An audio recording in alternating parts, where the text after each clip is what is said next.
So students, welcome once again in the session. So we were defining types of matrices, and in that sense we were discussed about the square matrices. The square matrices are those matrices in which the rows and columns are equal, right? It behaves in a similar way as a rectangle becomes a square, right? We are borrowing the same technique as we use in the case of rectangle and a square. So a square matrix is a matrix in which rows and columns are equal. Now we will define the next in the sequence of the types of matrices. The next matrix is the unit or identity matrix. So a square matrix which contains 1 on the principal diagonal and 0 elsewhere is called a unit or identity matrix, right? Any square matrix in which the elements along the principal diagonal contains 1, only 1, and 0 elsewhere is called an identity matrix. For example, if I write like this, say 1 and 1, they are the principal diagonal, and 0, 0, they are the principal diagonal elements. If in any square matrix, the elements on the diagonal, they are 1, 1 and 0 elsewhere, then such a matrix is known as identity matrix, and they are being represented by I, right? For example, this is an identity matrix because this contains 1 along the principal diagonal, and this is also identity matrix because it contains 1 along the principal diagonal. So this is an identity matrix of order 2, that is why we denote it by I2, and this is an identity matrix of order 3, that is why we will denote it by I3, right? Now the next, see, diagonal matrix. So after defining these three matrices are very much similar and their definitions are very much similar to each other. Identity or unit matrix, then the diagonal matrix, and the third is the scalar matrix. So look at the definition of the diagonal matrix. A square matrix whose elements along the principal diagonal are non-zero but different from 1 and 0 elsewhere. Are you getting the difference between identity and diagonal? Identity matrix is a square matrix in which the elements along the principal diagonal should be 1 and 0 elsewhere. What this definition says, in diagonal matrix, the elements along the principal diagonal must be non-zero but different from 1, because if they will be 1, it will convert to the identity matrix, right? See, this is an example of the diagonal matrix, and this is also an example of diagonal matrix. This is a diagonal matrix of order 2, and this is a diagonal matrix of order 3. Now look at the definition. A square matrix whose elements along the principal diagonal are non-zero. See, 2 and 5, they are non-zero but different from 1.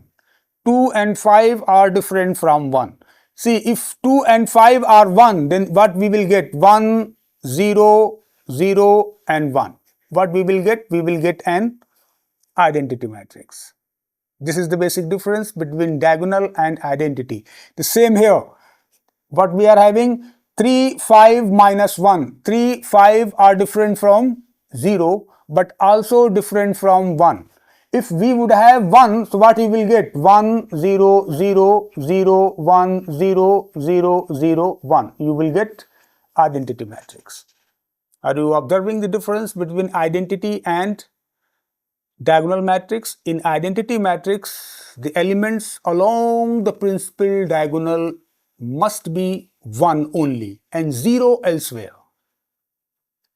But in case of diagonal matrix, the elements along the principal diagonal should be different from 0, they should be non-zero, and different from 1 also, because if they will not be different from 1, the matrix will convert to the identity matrix, as shown by these two examples. See here, if you take in place of 2 and 5, 1, 1, this matrix will convert to the identity.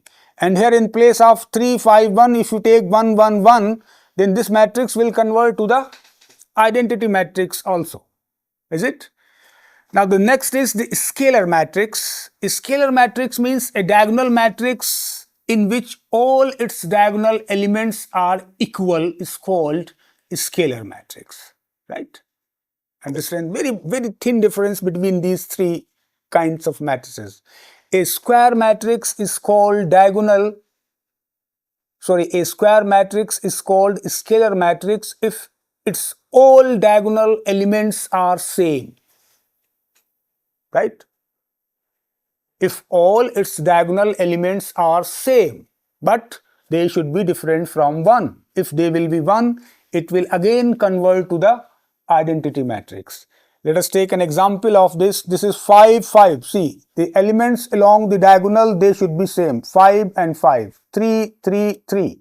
They should be same element, right? But different from 1. If 5 in place of 5 and 5, see the difference. If in place of 5 and 5, we are having 1, 1, then it will convert to identity matrix. Likewise, in second matrix, if in place of 3, we are having 1, then it will also convert an identity matrix.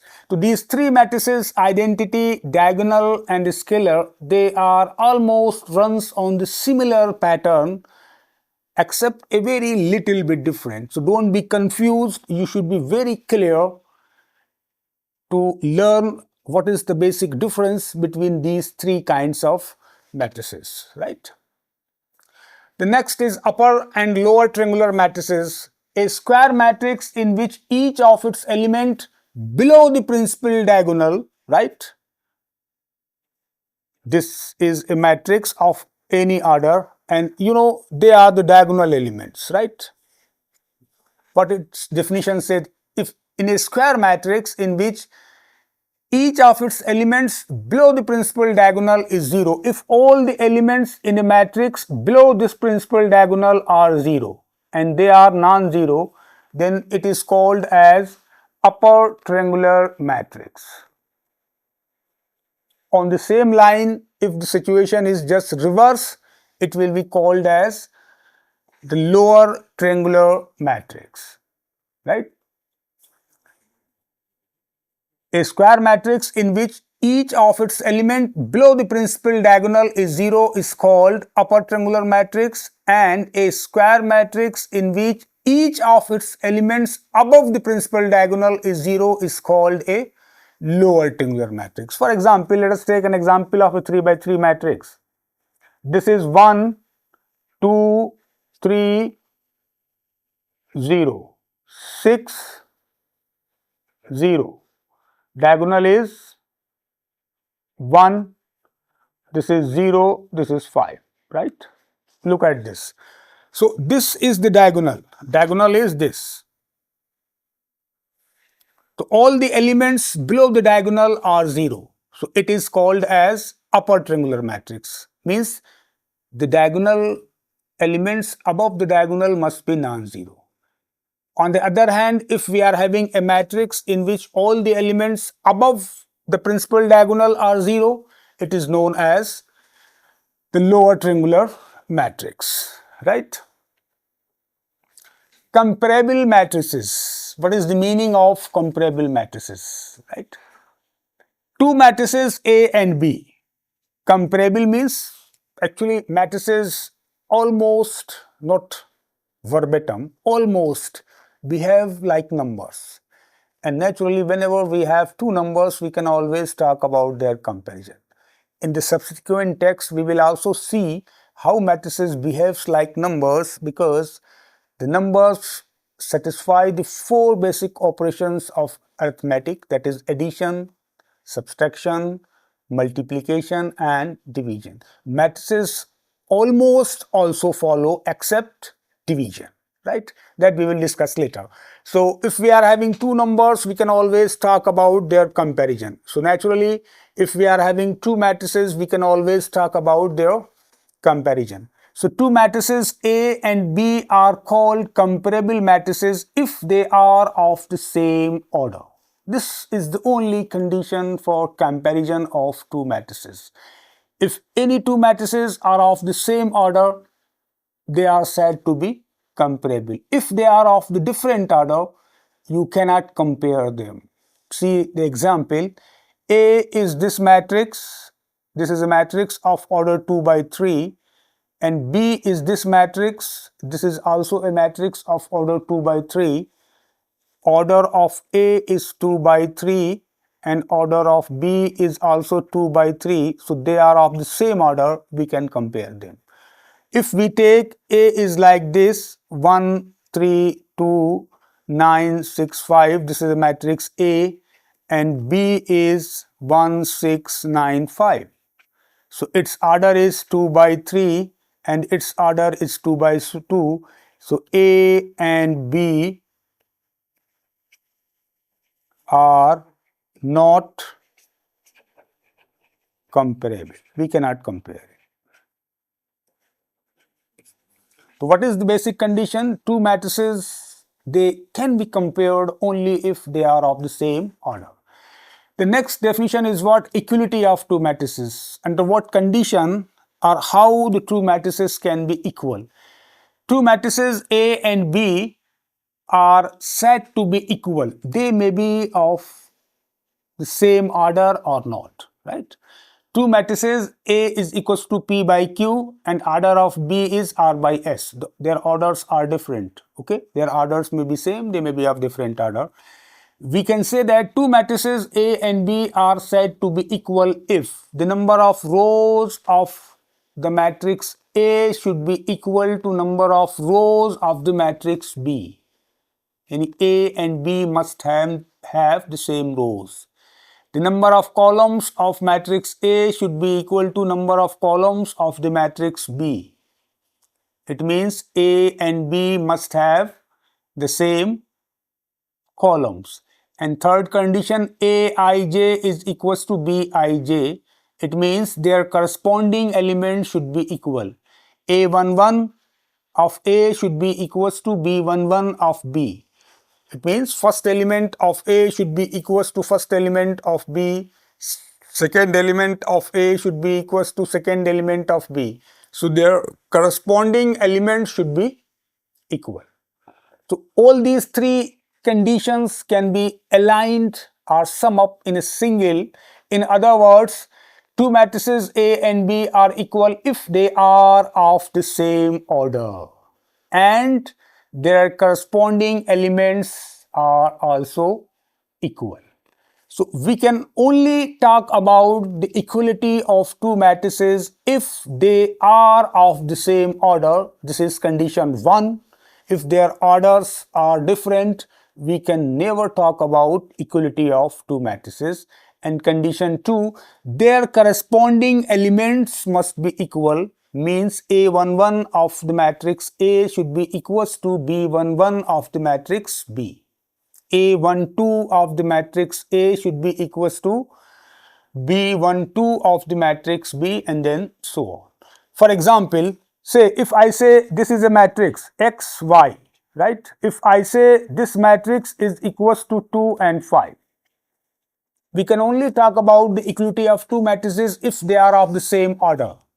The order of this and this is same. And the next condition, their corresponding elements must be equal. So X of this should be equals to 2 and Y of this should be equals to 5. This is the meaning of their corresponding elements. So what is the value of X and Y? X and Y will come out to be 2 and 5. See this. What does it mean? A matrix can be equal to itself only, as we did in case of numbers.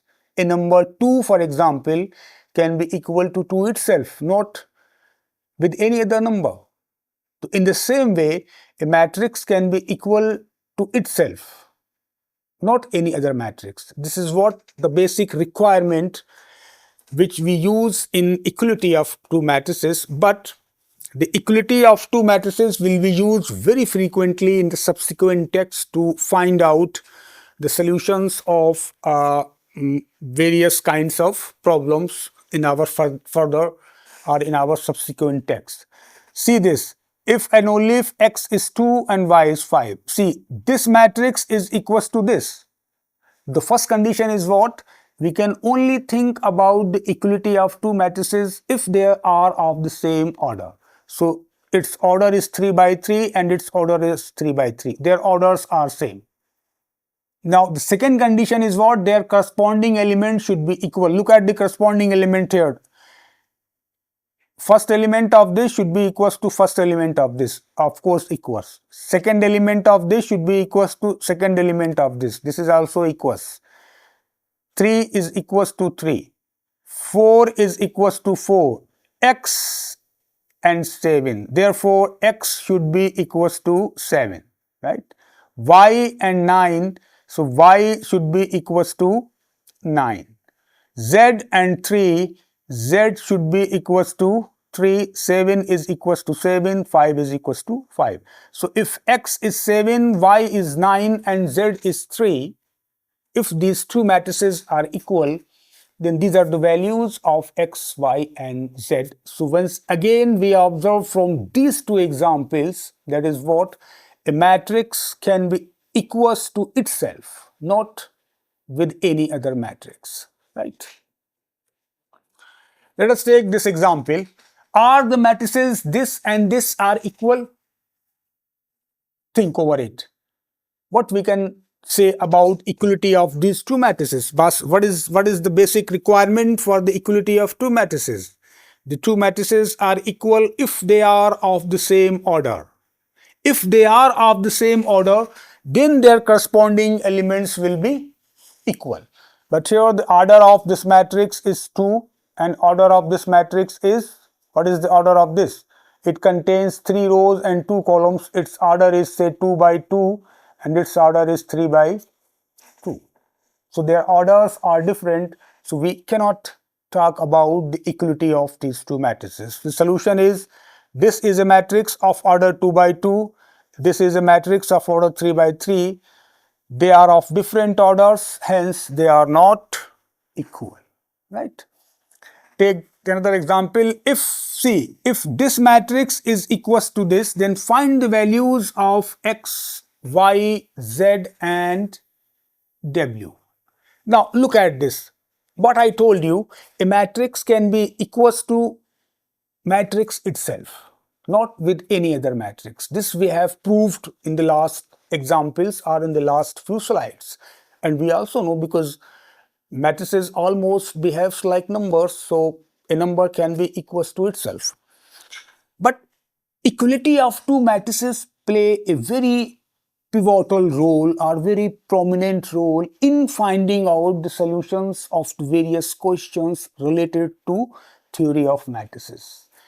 This is the first example we will encounter. I am telling you in the very beginning, we will encounter many questions based on equality of two matrices, right? So try to understand this example first, so that you can understand it and you should be able to solve the questions yourself. See, this is a matrix of order 2 by 2, right? Its order is 2 by 2, and this matrix is equals to this matrix. This is also a matrix of order 2 by 2, right? So the orders of the two given matrices are same, and it is given that they are equal. So naturally, if in the question it is given that the first matrix is equals to second matrix, it means their orders are same. And we have also verified it. The order of the first matrix is 2 by 2 and our order of the second matrix is also 2 by 2. If two matrices are equal, then their orders should be same, and what is the second condition? Their corresponding elements should be equals, right? So see the solution.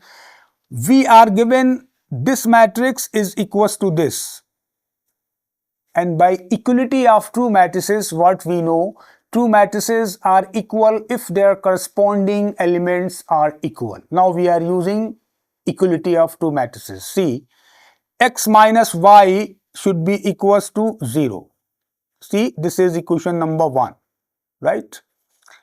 X plus 2z should be equals to 8. This is equation number 2. Okay. x plus y should be equals to 4. This is equation number 3. And z plus 3w should be equals to 15. This is equation number 4. Clear? Both the matrices are of order 2 by 2. They are containing 4 elements. So therefore, we are getting 4 equations. Clear? How we get the 4 equations? Let me explain once. This matrix, first matrix is equals to matrix second, right? If two matrices are equal, then their corresponding elements are equal. Corresponding means their all corresponding elements must be same. So this is the first element a11, x minus y. It should be equals to a11 of this. a11 of this is 0. So x minus y should be equals to 0. This is equation number 1, right? This is a12 of the first matrix, and a12 of the first matrix is 8. So x plus 2z is equals to 8. This is equation number 2, right? Third is x plus y is equals to, this is a21 of the first matrix, and a21 of the second matrix is 4. So x plus y should be equals to 4. This is equation number 3. And a22 of the first matrix is z plus 3w, and a22 of the second matrix is 15. So z plus 3w is equals to 15. Clear? Are you getting how these 4 equations are obtained? Now, if we have 4 equations, solve these 4 equations to find out the values of x, y, z and w. It's very simple. See equation 1, x minus y is equals to 0. So this implies what? X is equals to y, right? What equation 2 says? Equation 2 is x plus twice of z is equals to 8. Now x is equals to y. So what will happen? Second is, see, x plus 2, x plus y is equals to 4. Now x is equals to y. Put here 2x is equals to y. 2x is 4. So this implies x is 2. Now if x is 2 and x is equals to y, therefore y is also 2. Right? Clear? X is 2 and x is equals to y. Therefore y is also 2. What is left? Z and w. Now x plus 2z, see this, x plus 2z, this is equals to 8. What is the value of x? So 2z is equals to 8 minus x. X is what? 2. So 2z is equals to 8 minus 2 is 6. So z is equals to 3, right? So the value of z is coming out to be, z is equals to 3. Clear? And what is left? W. The fourth equation is z plus 3w is equals to 15. Z is 3. So 3w is equals to 15 minus z. So 3w is 15 minus z is what? 3. 15 minus 3 is 3w is 12. So w is equals to 4, right? So w is equals to 4, z is equals to 3, x and y is equals to 2. These are the values of x and y, z and w, right? So be careful. I have told you we will use this concept of equality of two matrices many times because it plays a very prominent role in finding out various kinds of questions in the theory of matrices. So hope students, I think I should stop it here and I will continue the remaining text in the next lecture. Thank you very much for your patience learning.